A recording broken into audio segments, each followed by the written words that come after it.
Elle n'a plus dansé depuis des décennies. Et pourtant, lorsqu'elle traverse le salon de sa maison en Normandie, il y a encore dans son pas quelque chose d'une chorégraphie.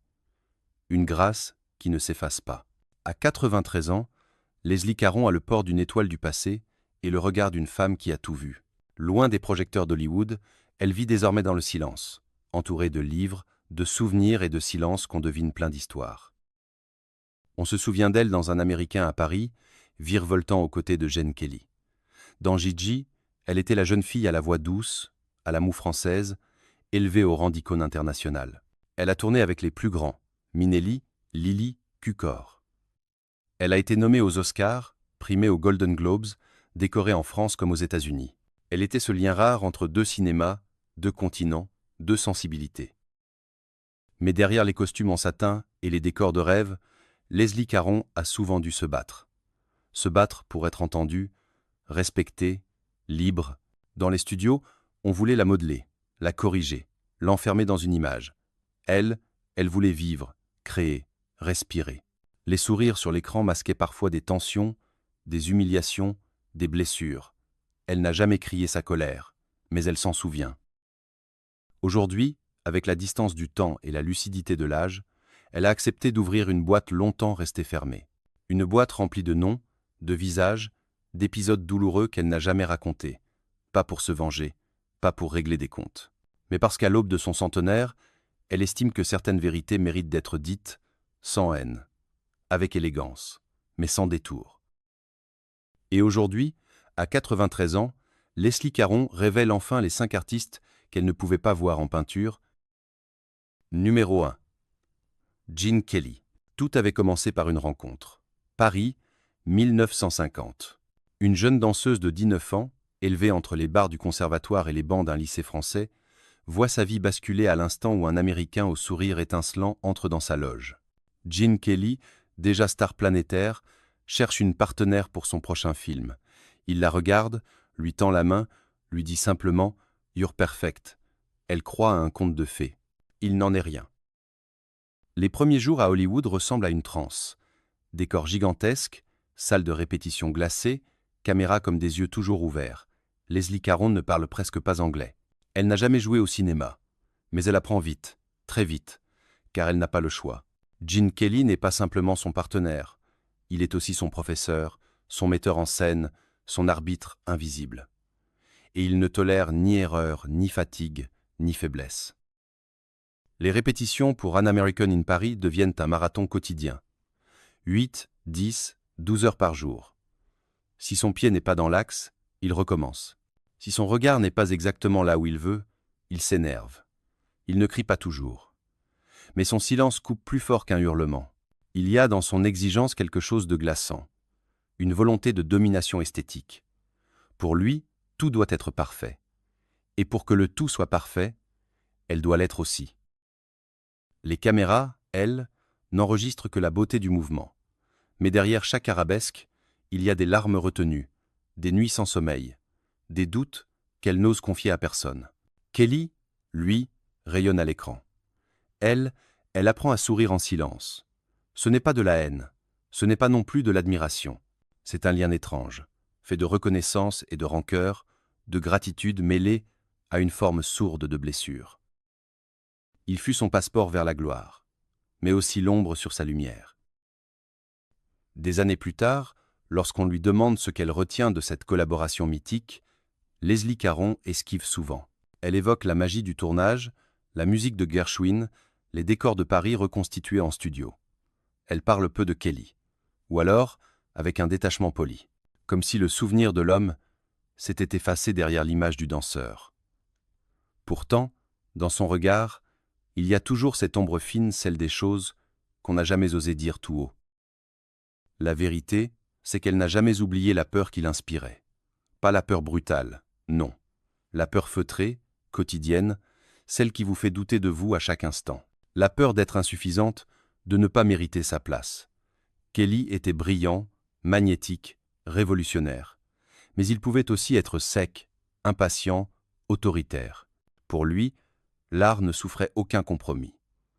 Et ceux qui travaillaient avec lui devaient s'y plier ou se briser. Caron, elle, ne s'est pas brisée. Elle a plié, elle a tenu bon, mais au prix d'une part d'elle-même. Cette part joyeuse, insouciante, qui dansait autrefois pour le plaisir, s'est peu à peu tue, en silence. Elle a compris que dans le monde de Kelly, la perfection valait plus que la douceur, plus que l'écoute, plus que la tendresse. Et même si leur travail a marqué l'histoire du cinéma, elle sait, au fond, que ce film lui a aussi volé quelque chose. Ils ne se sont plus revus, pas vraiment. Quelques croisements lors de cérémonies, des sourires de façade, des compliments échangés par convenance. Mais l'essentiel s'était brisé. Il n'y eut pas de dispute, pas de rupture. Juste une distance froide, polie, irréversible. Comme si chacun avait compris que l'autre appartenait à un chapitre désormais clos. Elle n'a jamais renié On American in Paris. Elle sait ce qu'elle doit à ce film. Elle sait aussi ce qu'il lui a coûté. Et Gene Kelly, dans sa mémoire, reste ce paradoxe vivant, l'homme qui lui a ouvert toutes les portes et refermé, sans le vouloir, certaines fenêtres intérieures. Depuis lors, ils ne se sont plus jamais regardés de la même façon, et ils n'ont plus jamais travaillé ensemble. Numéro 2. Vincente Minnelli. Lorsqu'elle reçoit le scénario de Gigi, Leslie Caron est à un tournant. Elle revient de plusieurs années de lutte contre le moule hollywoodien.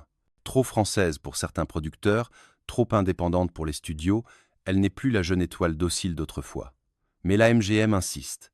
Ils veulent qu'elle tienne le rôle principal, celui d'une jeune fille qui apprend, bien malgré elle, à devenir une femme entretenue dans le Paris de la Belle Époque. Le film est confié à Vincente Minnelli, cinéaste adulé, esthète absolue, maître des comédies musicales les plus raffinées. À première vue, il semble fait pour s'entendre. Tous deux perfectionnistes, sensibles à l'image, amoureux du détail, Minnelli d'ailleurs s'adresse à elle avec politesse, parfois même avec douceur. Mais très vite, Caron comprend que derrière le velours de sa voix se cache une volonté d'acier. Il sait exactement ce qu'il veut. La couleur d'un ruban, l'inclinaison d'un regard, la cadence d'une réplique, tout est millimétré. Il n'aime pas l'improvisation, encore moins les doutes. Et Leslie, elle, doute, c'est dans sa nature. Le tournage devient un terrain de jeu piégé. Chaque jour, elle doit faire l'équilibriste entre sa propre vérité d'actrice et la vision glacée du réalisateur. Elle propose, Minnelli corrige. Elle tente, Minnelli recadre. Elle veut insuffler un souffle vivant au personnage de Gigi, mais lui ne voit que lignes, composition, esthétique. Il filme une porcelaine. Elle est faite de chair. Progressivement, elle sent qu'elle disparaît dans le rôle. Non pas qu'elle joue mal. Au contraire, elle est félicitée, adulée même. Mais au fond d'elle, quelque chose ne vibre pas. Elle est l'image parfaite d'un Paris rêvé, mais pas celle de la femme qu'elle aurait voulu incarner. Et Minnelli, malgré tout son génie, n'écoute pas cette frustration. Il sourit, ajuste la lumière, tourne la page. Il n'y a pas eu de cri entre eux, pas de dispute mémorable, pas d'humiliation frontale. Ce qui s'est passé entre Leslie Caron et Vincente Minnelli appartient à une catégorie plus sourde, plus insidieuse, celle des collaborations qui blessent sans fracas. Dans les coulisses de Gigi, elle se sentait souvent invisible dans les moments où elle aurait dû être écoutée. On vantait son élégance, sa diction, sa silhouette. Moi, ça son instinct, moi sa vision. Minnelli, lui, était absorbé par sa fresque. Il composait un tableau mouvant, une partition où tout devait être harmonieux, fluide, irréprochable. Et dans cette quête, il oubliait parfois que son actrice n'était pas qu'un élément décoratif, mais une femme en chair et en pensée, avec des émotions, des idées, une complexité. Leslie, qui venait tout juste de regagner un peu de contrôle sur sa carrière, ressentit ce tournage comme un recul, une redomestication artistique. Elle ne lui en a jamais voulu frontalement. Il n'y a pas eu de colère, mais une lassitude, une forme d'amertume douce. Elle aurait aimé que Minnelli voie en elle autre chose qu'une icône de papier glacé, qu'il ose la suivre dans ses intuitions, qu'il comprenne qu'un regard flou, une imperfection légère, pouvait aussi raconter quelque chose de vrai. Mais cela ne faisait pas partie de sa palette. Le film fut un triomphe. Oscar, louanges, invitations à travers le monde. Elle souriait, elle posait, elle répondait aux journalistes. Mais dans le secret de son cœur, elle savait que Gigi était aussi un mirage. Un conte aux couleurs pastel qui cachait une mécanique bien huilée, trop huilée. Et Vincente Minnelli, aussi brillant fut-il, incarna pour elle cette époque où l'esthétique passait avant l'âme. Elle refusa poliment d'autres projets avec lui, non pas par animosité, mais par fatigue, par envie de respirer. Elle n'avait plus envie d'être une figurine dans un monde parfait. Depuis lors, ils ne se sont plus jamais regardés de la même façon, et ils n'ont plus jamais travaillé ensemble. Numéro 3. Louis B. Mayer et la machine MGM. Quand Leslie Caron repense à ses années de studio, ce n'est pas seulement à des visages qu'elle pense, mais à une machine. Une machine immense, huilée, implacable. À sa tête, Louis B. Mayer, patriarche de la MGM, empire doré où les rêves d'Amérique se fabriquaient à la chaîne. Elle n'était qu'une jeune Française à peine sortie de l'adolescence lorsqu'elle y mit les pieds. On lui fit signer des contrats longs comme des destins, avec des clauses plus contraignantes que les murs d'une prison. Tout semblait brillant, mais les barreaux étaient invisibles. Chaque matin, on lui dictait son emploi du temps. Séances de danse, répétitions de chant, rendez-vous avec des photographes. Pas une minute à elle. Même sa coupe de cheveux devenait un sujet de discussion contractuelle. On parlait d'elle comme d'un produit à vendre. La nouvelle Audrey Hepburn, la réponse française à la grâce hollywoodienne. Mais nulle part on ne mentionnait Leslie Caron, la femme, avec ses envies, ses doutes, son identité propre.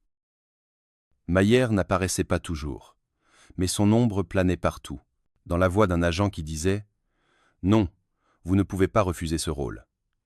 Dans les sourires glacés des directeurs artistiques qui rectifiaient chaque détail, dans les mémos qui arrivaient chaque semaine avec de nouvelles directives. Mayer incarnait cette autorité distante, qui imposait sans jamais écouter. Et pour Caron, c'était insupportable. Elle comprit vite que le rêve hollywoodien avait ses barreaux dorés. On vous donnait tout. Des robes somptueuses, des voitures avec chauffeur, des tapis rouges. Mais en échange, on vous prenait l'essentiel, votre liberté. Derrière les projecteurs, elle se sentait prisonnière d'un monde qui ne voyait en elle qu'un visage à modeler.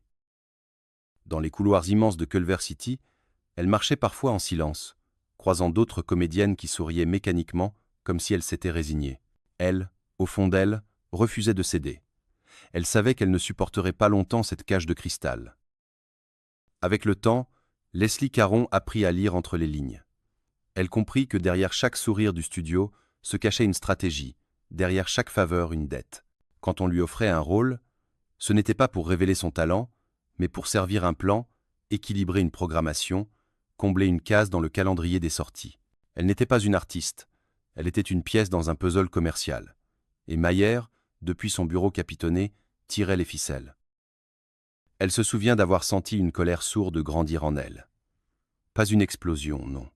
Une révolte muette, lente, qui lui brûlait la poitrine.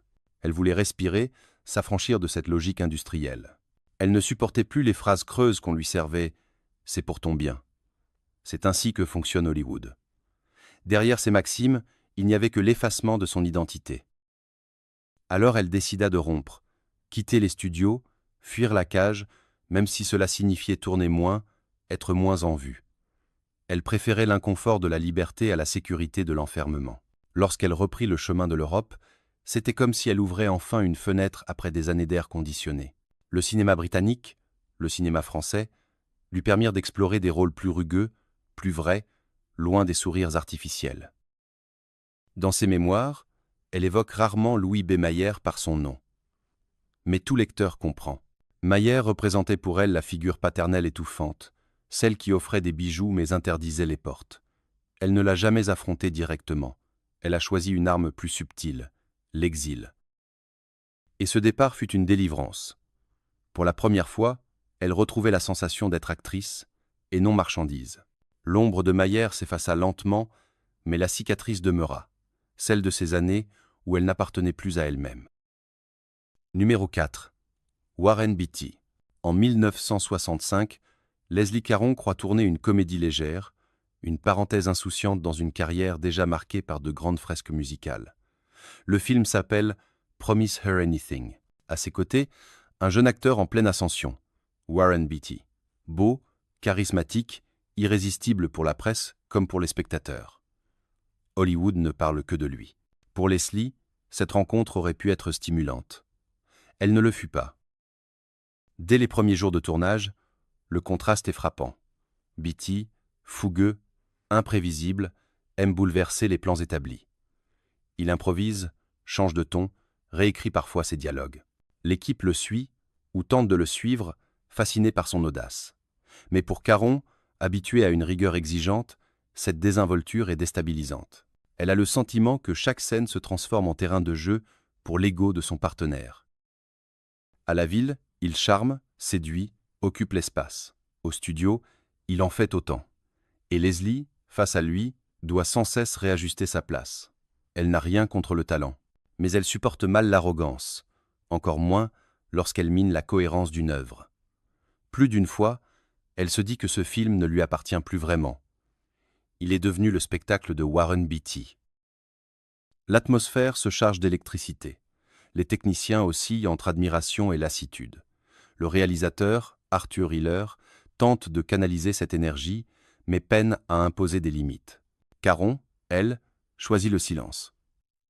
Mais derrière ses sourires polis, une distance s'installe. Elle ne voit plus en Betty un collègue, mais une perturbation constante, un tourbillon qui dévore tout sur son passage.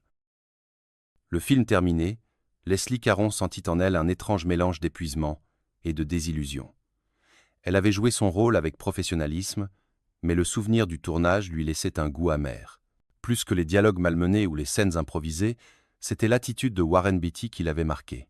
Derrière son charme éclatant, elle percevait une insouciance cruelle. Celle d'un homme convaincu que tout devait graviter autour de lui.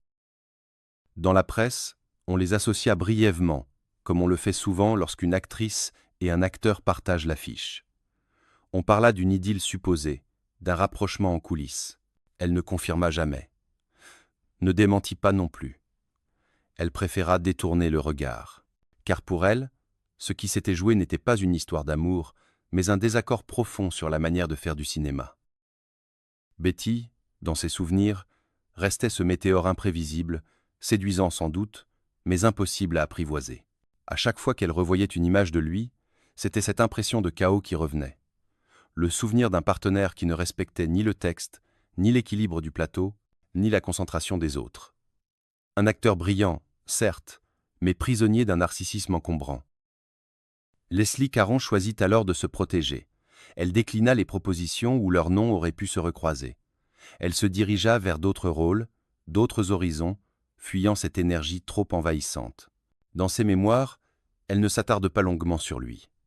Mais le simple fait qu'il figure parmi ces visages qu'elle n'a jamais pu voir en peinture dit assez l'empreinte laissée. Pour elle, Betty incarne une leçon. Le talent ne suffit pas. Sans respect, sans écoute, l'art se fissure. Et si Promise Her Anything ne fut pas un naufrage, il resta pour Caron un tournage douloureux, marqué par la certitude que certains duos ne devraient jamais se reproduire. Numéro 5. Arthur Hiller. Arthur Hiller n'avait pas la flamboyance d'un Minnelli, ni la séduction tapageuse d'un Warren Beatty. C'était un artisan solide, efficace, pragmatique, du moins en apparence. Lorsqu'il prit les commandes de Promise or Anything, Leslie Caron espéra que sa rigueur équilibrerait les excès de Beatty. Mais très vite, elle comprit que le malentendu était plus profond. Hiller venait du théâtre et de la télévision. Il croyait en une direction claire, presque militaire. Mais cette clarté se transforma, pour Leslie, en rigidité étouffante. Chaque fois qu'elle tentait une nuance, un accent, une respiration différente, il la ramenait vers le texte, vers le plan, vers la mécanique prévue. Pour lui, l'imprévu était une faute, l'initiative un danger. Pour elle, c'était l'essence même du jeu. Les journées de tournage se succédaient dans une atmosphère pesante. Beatty, imprévisible, cassait le rythme. Hiller, au lieu d'écouter, durcissait encore les consignes. Et Leslie, au milieu, se sentait prise au piège, coincée entre un partenaire insaisissable et un réalisateur sourd. Ses gestes devenaient mécaniques, sa voix se vidait de son énergie. Elle se voyait glisser dans une caricature de personnage qu'elle ne reconnaissait plus. Un soir, rentrée à l'hôtel, elle se regarda longuement dans le miroir. Le reflet qu'elle aperçut n'était plus celui de la jeune femme libre qui avait quitté Hollywood pour l'Europe, mais celui d'une actrice fatiguée, corsetée par deux forces contraires. Elle comprit alors que le problème n'était pas seulement Beatty. Le problème était aussi Hiller, ce capitaine de navire incapable de trouver la juste note. Pour Leslie Caron, Promise Her Anything fut moins un film qu'un champ de bataille invisible. Un réalisateur rigide, un partenaire égocentrique, et elle, en funambule épuisée. Lorsque le tournage s'acheva, Leslie Caron ne ressentit ni soulagement ni fierté, seulement un vide. Le film, elle le savait déjà, ne serait pas une grande œuvre. Trop de compromis, trop de tensions souterraines, trop peu de vérité. Hiller, avec son professionnalisme glacé, avait tenté de maintenir l'édifice debout, mais ce qu'il avait tenu, c'était une structure sans âme. Elle repensa souvent à ces journées où elle proposait des nuances, des fragilités, des respirations plus humaines, et où Hiller coupait net. Non, refait. Non pas parce qu'elle avait mal joué, mais parce que ce n'était pas ce qu'il avait en tête. Dans son cinéma, l'acteur devait entrer dans un moule. Or, Leslie Caron avait passé sa vie à se battre contre les moules. Ce qui aurait pu être une rencontre artistique devint une épreuve de formatage. Plus tard, quand le film sortit, la critique fut tiède. On parla d'une comédie sans relief. Personne n'accusa vraiment Hiller. Personne ne vit non plus les blessures qu'il avait laissées. C'est ainsi que vont les choses. Les failles des tournages disparaissent derrière les affiches colorées. Mais pour Leslie, l'expérience resta gravée. Elle se jura de ne plus jamais se laisser enfermer dans une telle dynamique. Hiller poursuivit sa carrière, signa d'autres films, certains à succès. Elle, de son côté, choisit d'autres routes. Leurs chemins ne se croisèrent plus, et lorsqu'on lui demandait, des années plus tard, quels furent ses pires souvenirs de tournage, elle ne citait pas son nom. Elle se contentait d'un sourire en coin, d'un silence lourd, d'un regard qui disait tout. Car parfois, le ressentiment ne naît pas du fracas d'une querelle, mais de la monotonie d'un mur qui ne s'ouvre jamais. Pour Leslie Caron, Arthur Hiller incarna ce mur. Et ce mur, elle choisit de le laisser derrière elle. À 93 ans, Leslie Caron ne danse plus, mais dans chacun de ses gestes subsiste la mémoire d'un mouvement. Ses mains, lorsqu'elle feuillette un livre ou caresse le dos d'une chaise, gardent encore la légèreté d'un pas de valse. Elle a vécu 1000 vies, ballerine parisienne, muse hollywoodienne, actrice dramatique en Europe, femme libre refusant les cages dorées. Et dans chacune de ces vies, il y eut des triomphes, mais aussi des heures, des blessures, des rencontres qui la marquèrent au fer froid. Aujourd'hui, elle n'a plus besoin de masquer ses vérités. Elle sait que son nom appartient déjà à l'histoire du cinéma. Elle sait aussi que sa parole, désormais, ne peut plus être confondue avec de la rancune. C'est une parole d'apaisement, une manière de remettre les choses à leur place. Jane Kelly, Vincent Minnelli, Louis B. Mayer, Warren Beatty, Arthur Hiller, autant de figures qui l'ont façonnée autant qu'elles l'ont meurtrie. Elle ne les déteste plus, mais elle n'oublie pas non plus.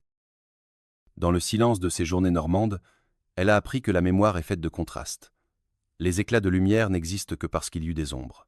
Ces ombres, elle les accepte désormais comme faisant partie de son histoire. Elle ne les efface pas, elle ne les glorifie pas. Elle les nomme, simplement. C'est son ultime élégance. Dire la vérité sans haine, se souvenir sans vengeance. On pourrait croire qu'à la fin, tout se résume au film, au prix, aux affiches. Mais ce qu'il reste vraiment, ce sont les cicatrices invisibles et la paix qu'on réussit à faire avec elle. Leslie Caron a choisi la paix. Elle regarde derrière elle non pas avec nostalgie, mais avec lucidité. Elle sait qu'elle ne reverra plus ses visages, qu'aucun dialogue ne sera jamais repris. Et pourtant, cela lui suffit. Il n'est pas nécessaire de régler chaque compte. Il n'est pas nécessaire de rallumer chaque querelle. Parfois, le simple fait de dire « je n'ai jamais pu les voir en peinture » est déjà un acte de liberté. À 93 ans, Leslie Caron a offert ce témoignage comme on dépose un fardeau à terre, doucement, sans bruit, avec la dignité d'une femme qui n'a plus rien à prouver. Elle ne leur a plus jamais reparlé. Mais être, le silence est aussi une réponse.